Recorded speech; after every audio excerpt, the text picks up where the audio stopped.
It's on to South Carolina, where CBS News will co-host the Democratic debate in Charleston next week. As you may have heard, I'll be one of the moderators along with Norah, Donnell. We've been talking to voters across the country to find out what they want to ask the candidates. Their questions covered a whole range, everything from immigration to climate change to health care.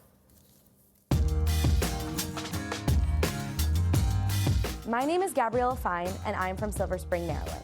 When I was 10 years old, I was diagnosed with type 1 diabetes. People with type 1 diabetes need insulin to survive. My question is, how would you prevent pharmaceutical companies from driving up the costs of life-saving drugs?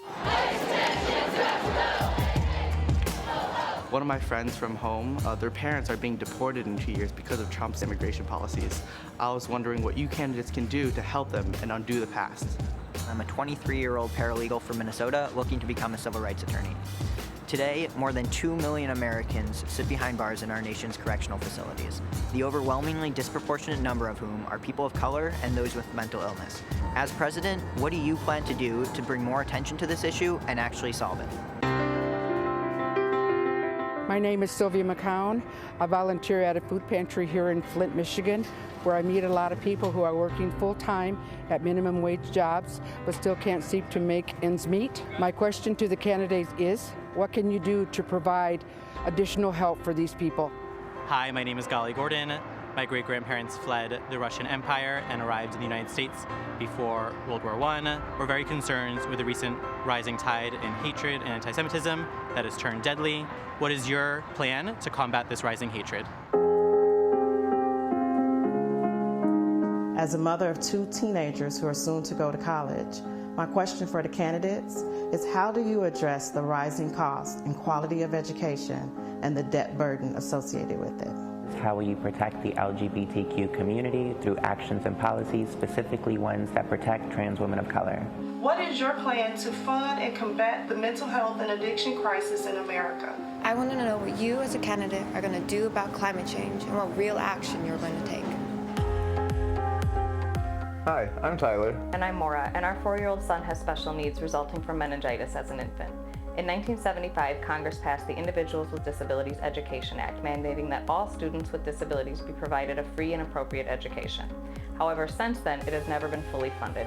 And we would like to know what you'll do to ensure adequate funding for students like our son and all public school students. I was not able to immediately attend medical school due to my legal status as an undocumented immigrant. My question to the candidates is, how would you galvanize Congress so that they can pass relief and supportive legislation for refugees and undocumented immigrants? I became an advocate for people experiencing homelessness 20 years ago, when my brother first became homeless due to mental illness. Every night, over 500,000 people are without a home. I want to know what you're going to do to address this crisis immediately, partnering with state and local government. The U.S. is predicted to have a shortage of 120,000 doctors by 2030. How do we prepare to care for our citizens in the coming future? I switched from registered Democrat to independent due to the DNC failures on the current platform. If you were the nominee, how, as the de facto leader of the Democratic Party, would you do damage control and woo back people like myself? As young people, we face a difficult economic future.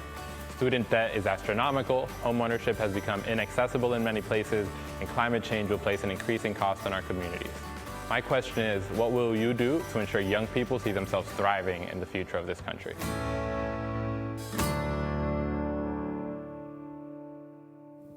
Those are all really good questions. I was going to say so many good questions, and you know, it's a 2-hour debate, of course. No matter what you do, there will be somebody that says, why didn't you ask? Why didn't you ask? But you gave us a lot of really great ideas there. The scale and the scope of the problems that this country faces shows you that you can't even get to all of them in time. I know. Shout out again to Ileana Mintz. She strikes again. Her pieces are always so good. I say this all the time. It's hard to do a piece with no track. Make it look good. Bravo, Ileana.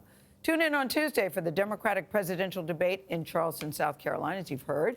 Hosted by CBS News, Norah, Donnell, and I we'll be moderating, and we'll be joined by a first-class team of our colleagues, Margaret Brennan, Major Garrett, and Bill Whitaker of 60 Minutes in the Questioning. The Congressional Black Caucus Institute is a co-host, and Twitter is a partner. You can see the debate on Tuesday at 8 p.m. Eastern, 7 Central. right here on CBS and CBSN. I'm glad it's starting at 8, not 9. Yes. For selfish reasons.